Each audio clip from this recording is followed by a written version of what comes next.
Cyberpunk 2077 looks even more awesome, ladies and gentlemen. We have a ton of gameplay videos and details coming our way, and even more so, a ton of RPG related details that I want to cover here in this video. So what's up everybody, welcome back to another Cyberpunk 2077 video. Today let's go over the insane level of RPG details that exist in this game. I'm gonna split this video into several parts, talking about the character creation. We have some brand new footage of that and some brand new options, about cyberware, the stuff that you can upgrade and put on your character. We also have a ton of footage of skill trees and perks, and finally we will talk about the inventory system as well as the cool stuff that you can equip on your character. As always, if you enjoyed this video at any point, don't forget to leave a thumbs up on it. Anyway, let's begin with the recent gameplay trailer from yesterday, which by the way managed to accumulate a mind-blowingly 10 million views in just 24 hours, which is absolutely crazy. I mean, the amount of hype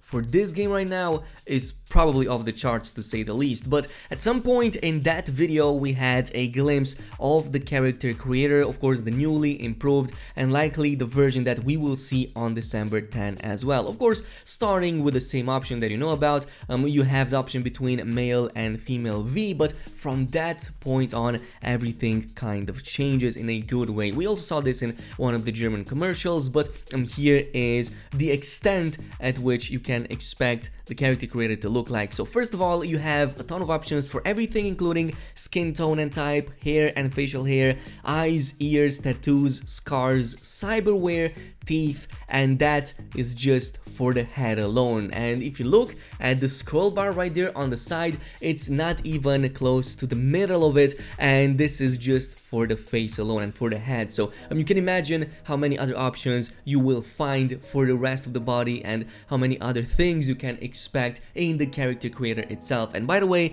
this also includes the schlongs, quote unquote, so that is also something that apparently we can customize in the full game. But then is where it becomes interesting. Now we have one of these Reaper Doc NPCs that gets visited in the gameplay trailer, and here is where we will see the full extent of the cyberware that you can install on your character. And I will say this, props to CD Projekt Red for actually making this really believable. I mean, it looks like the biology was taken into account, the biology of the human being was taken into account fully when they split all of these into all of the other categories that you're seeing. So you have everything from your frontal cortex to ocular system, all the way to your skeleton and pretty much all of your limbs, even an operating system, and each of these categories, which are basically 11 in total, can have several slots that can be populated with these amazing items that you can get. So let's talk about this a little bit, because this really caught my attention right here. So these are basically enhancements that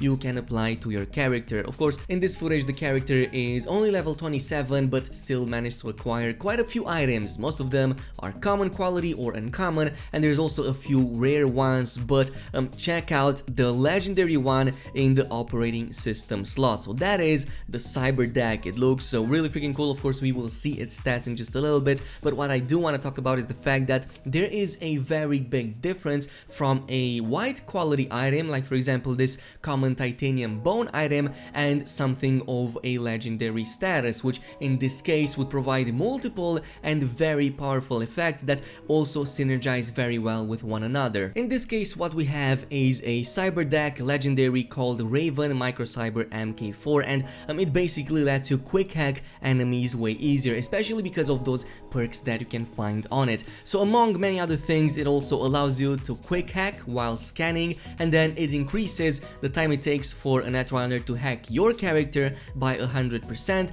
it increases the spread distance by 60%, and finally the RAM recovery by 6 per 60 seconds. So think about this as kind of like your magical abilities that you would have in other games, and instead of using mana, you're using these RAM slots and to basically be able to use these abilities against enemies. Especially the quick hacks, it lets you really easily control a character's limbs and cybernetics, like for example making it commit commit suicide or disabling its vision, and all that kind of stuff. But it is extremely useful for something like a net runner that would definitely want to buff up its hacking abilities as much as possible, and even more so to remotely disable enemies and even pin them against one another. Like, for example, later on in the video we can see V going up against these enemies, and one of them is being quick hacked into to eventually commit suicide, or should I say its arm is being controlled to shoot well, the character in the head, and it kind of brings you to the same outcome. But it does cost a bit of RAM to do that, so in this case we would have a base of 10 RAM provided by the legendary item, and you would see a requirement for each of the quick hack actions. In this case the requirement for hacking is 13 RAM, and it seems that in this case the character has plenty of that to actually cast that ability, so that comes both from the legendary item as well as from the other items that the character has equipped, as well as its skills and passives. But this is, as I've said, a similar resource generation as mana from other games. As I've said, you need this RAM to cast your abilities, which would be similar to mages from other games. And even if you look at the item, it mentioned that the RAM has increased regeneration over 60 seconds just because you're using this legendary cyber deck. But let's talk more about the other customization stuff that you have in the game. This is just for your cyberware, by the way, so for the stuff that you get at the Ripper Dog, because on top of this you also have your perks, your skill trees, your skill lines, and all that kind of stuff. So let's take a look at how you will further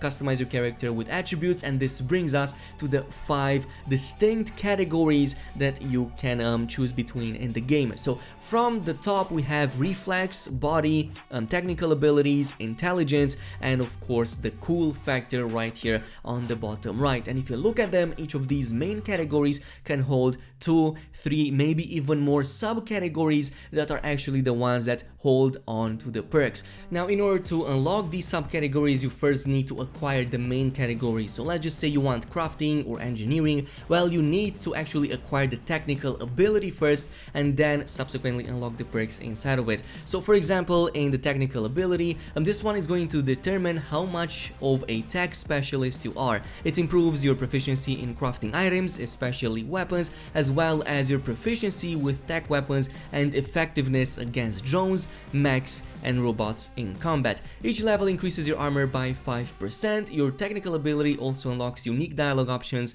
and opens new pathways for you around the world. And there's also a description for reflexes, so I will assume that this is going to be the case for all of these skill lines in the game. So reflexes determine your reaction speed. They directly affect your evasion, with each level increasing your chance to avoid enemy attacks by 1%. Reflexes also increase crit chance by 1% and mantis blade damage by 3% per level. And I think that there's a typo over here, so it improves your overall attack speed and movement speed with your character too. But this attribute affects your overall proficiency with rifles, pistols, and revolvers. Your level in reflexes also slightly affects how quickly you gain experience for related skills. And of course we will take a look at what is inside of the reflexes tab, because there's quite a bit over there to go over. And of course, as I've said, it's split into 3 distinct categories: that of the rifles, the handguns, and finally we also have the blades. Now, most of these perks seem to be passive, as in they provide passive stats. In the case of the bullseye perk in the rifles category, it increases your rifle damage while aiming by 10%, and it seems that it kind of follows a similar route. For example, in the blade section, here we have an ability called Flight of the Sparrow, which reduces the stamina cost of attacks with the blades by 50%. Of course, there's 2 levels out of 2, so we could assume that the first one might give you only 25%, and then the second one 50%, because there's also a second one a little bit down over there. So the ability called Slow and Steady will provide armor while moving by 15% for the first level, and then 30% at the second level. And there's multiple others in there with anywhere from 1 all the way up to 3 levels. So you can invest multiple points in many of these abilities right here. Now, what did catch my attention was of course the fact that there's a skill progression reward system on the bottom left side of each of these categories. In the case of the blades, we can see that there is a requirement of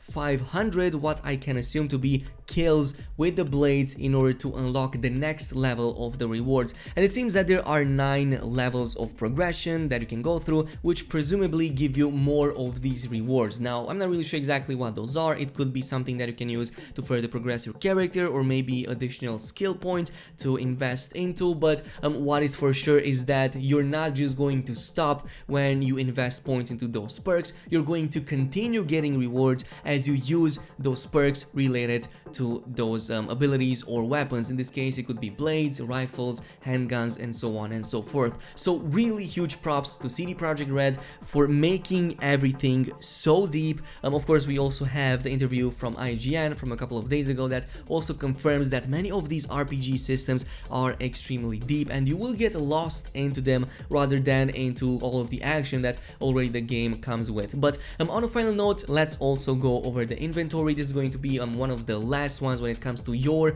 own character's progression, and here is where you will find everything from weapons, your stats, quick access to the backpack and cyberware on the left side, and then we have all of the other customizables on the right side. So you have the suits with the heads and the masks, the upper body with the jackets and the shirts, and by the way, take a glance at these really awesome jackets right here. So there's a ton of options in the game. Of course, many of these are slight recolors from one another, but there is a really wide selection just for one of these categories. So you can imagine how many of these there are going to be in the game for every of these categories, and how much customization you will have access to for your character. Looks really awesome. Of course, there's also a mod section that currently we don't really know exactly what it does, but what we do know is that there are others in there too, like lower body with the legs and the feet, and a special one which seems to cover the full body of V. Of course, on the bottom right side we have the quick access, which includes 2 throwables. In this case would be a couple of grenades, and finally the cyber deck, which is the one that gives you access to the quick hacks that I've mentioned previously. So this is basically it when it comes to your character. Now on top of this, you also have the world of Cyberpunk and the characters of Cyberpunk 2077. So according to a recent article by GameSpot, beside the sex workers you will meet, and by the way there's gonna be many of them. If you play GTA, you probably already are familiar with these types of encounters. You go in, you pay, you get the deed, but there are many other people you'll spend time with in Night City, and you can develop some pretty close relationships with them. Both the main story and side quests put you in contact with people you'll wind up hanging around with, like Judy, for example, that we saw in so many of the previous trailers, and I'm pretty sure that she is going to be one of the first characters that people will romance, just because she's quite early in the game. She's in the prologue, you meet her really early on, and it looks like a really cool character to be around with. But as you complete missions with these characters and choose different dialogue options that seem to affect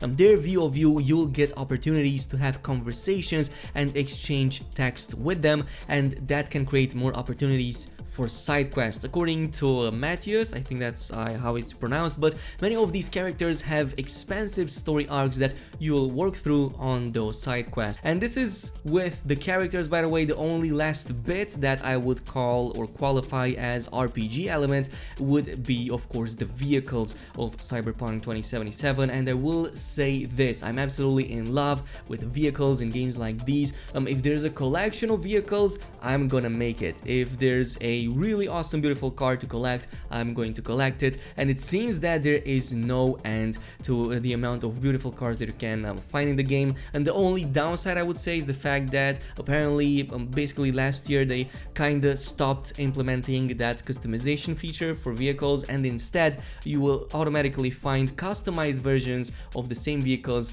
randomly through the world. So it's kind of like a double-edged sword. On one side you can get easily beautiful vehicles, on the other side you can't fully customize them, but it is what it is. We already have a very expansive RPG system in the game as it is. But let me know down below, what is your opinion on all of this? In the meantime, if you enjoyed this video at any point, don't forget to also comment, like and subscribe, and I'll see you guys in a bit.